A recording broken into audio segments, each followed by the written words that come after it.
What up, everybody? So I wanted to share this video. This is gonna be my first time watching it, but I already know DL. If y'all know anything about DL, he's dope.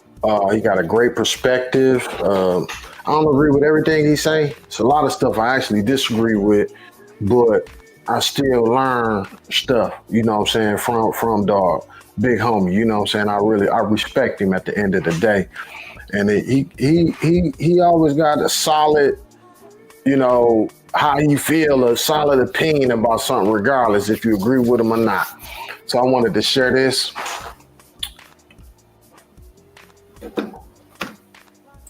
He on MSNBC, and he pretty much going in on this double standard. If y'all not familiar, Jimmy Kimmel show got canceled. I personally think that was the worst thing that ABC could have did was take his show off. He probably the best, to me, he was one of the best late night hosts that we ever had, man, that we had, and still have. I believe they got a case. If they sue Trump, I believe they got a case. I don't think that Trump gonna be able to get away in this administration, gonna be able to get away with it. I didn't hear nothing hateful from Jimmy Kimmel.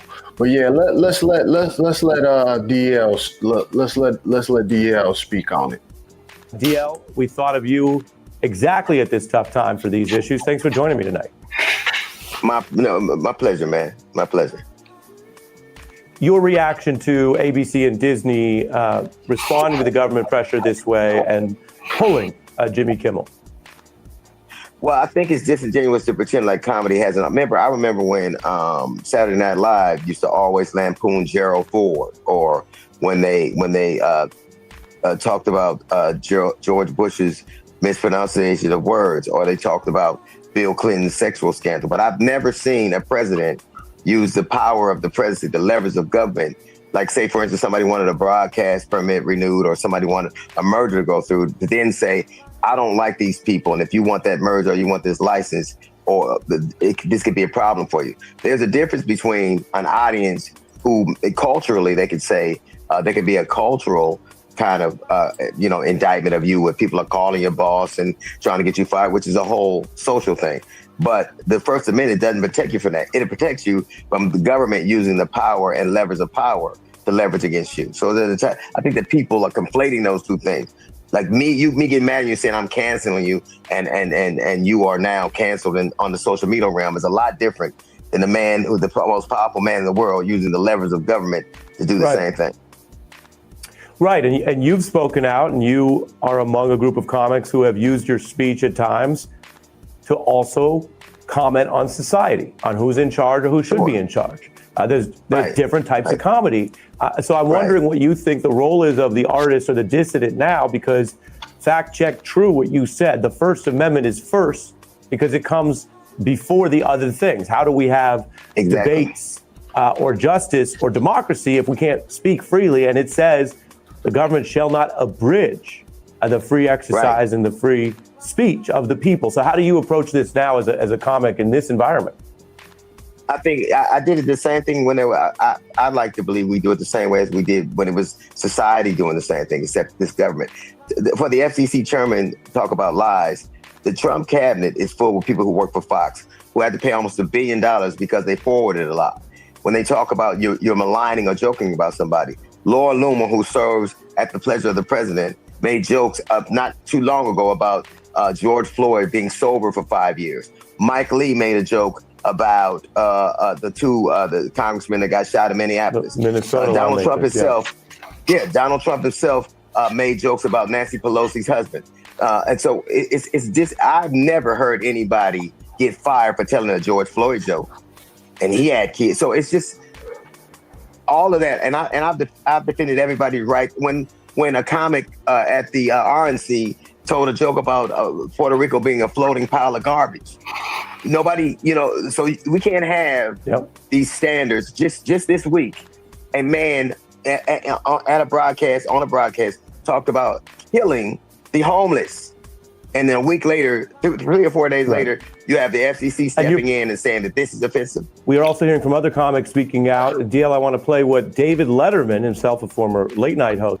Hold on, let me pause right there. Now, no one is talking about and I'm gonna come back later and actually do a whole video about this, but no one is talking about how that anchor said, go kill homeless people.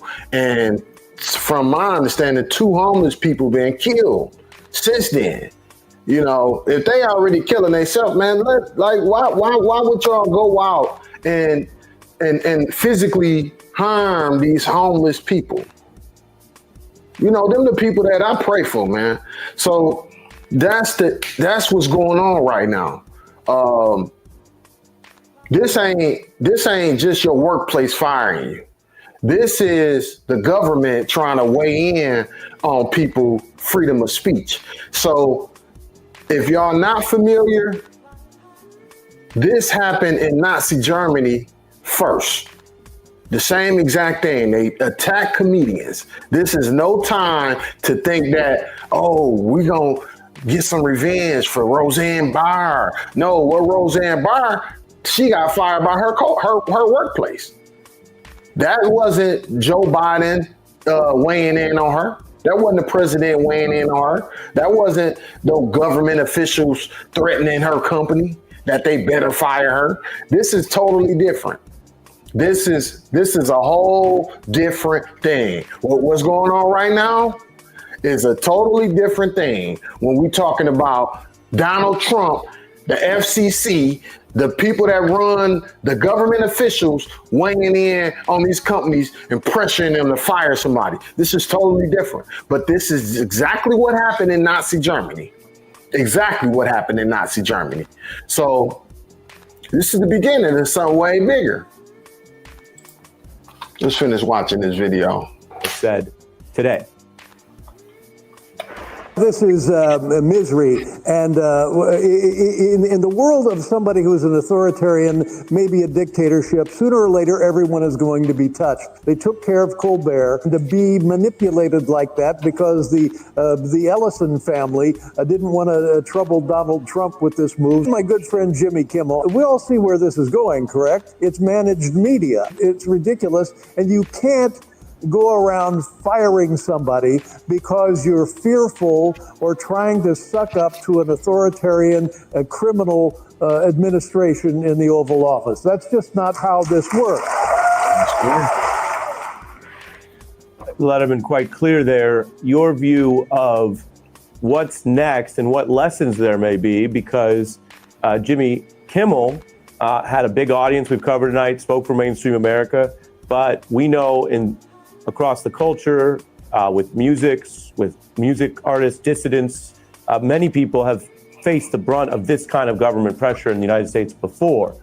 What is the lessons learned? Well, obviously, the lesson is, the reason I think that we make such a conscious effort to obliterate history is not to learn the lessons before. But ultimately, every American has like those famous 2 knobs that George Carlin talked about. One turns it off and one turns the channel. You have everything a la carte. You can listen to whatever you want. You can hear whatever you want. You can see whatever you want.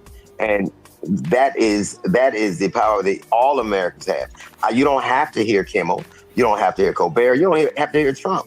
But to say that nobody should have the right to hear it and to use the government to facilitate that, people seem to forget that who's in charge now won't always be in charge. And some of the very people now who are cheering for this won't be when it's their time in the barrel. I've always been an advocate for free speech. I've defended so many people that offended me in so many ways.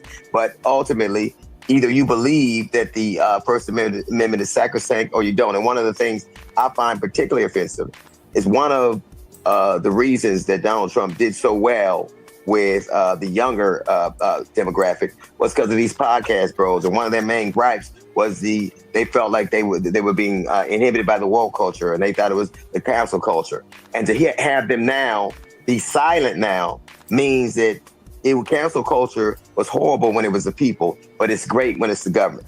So either you got to decide that there are rights that we all deserve, or none of us do. Very well put, and you've walked the walk. both on the comedy. I've always found you pretty funny. We've had lighter segments than this, sir. But on comedy as a force. Comedy isn't funny. The segment about comedy and what it means, it really is so. It's so surreal to live somewhere where literally every joke has a victim. Every single one. Everyone. Sure. And now, depending on the sensitivity of the person who you're telling the joke about, there's also been something that's happened. I think two things that have happened that maybe people haven't. The role of the satirist is more important than ever. 60% of Americans get their news from satire, from social media, from comedians. Sure. And so now, the other thing is that we have the last two of the three popular presidents, Obama and Trump, are both they're cultural icons. Right. You know, they have big. And so now it's a whole different complexion. And we know that Trump understands TV and PR, and he obviously knew and felt that this was making a difference, making an impact. DL, again, thank you for joining me on a big night. We'll have more fun next time, I hope. Thank you. Oh, yeah, I hope so. Thank you, man. Yeah, so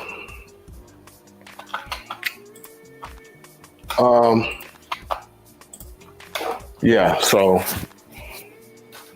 that was that, man. I'm gonna end this. I'm gonna come back a little bit later and jump back on here with a topic. It's gonna be something related to me speaking, of course. And yeah, I'll see y'all in a minute. One.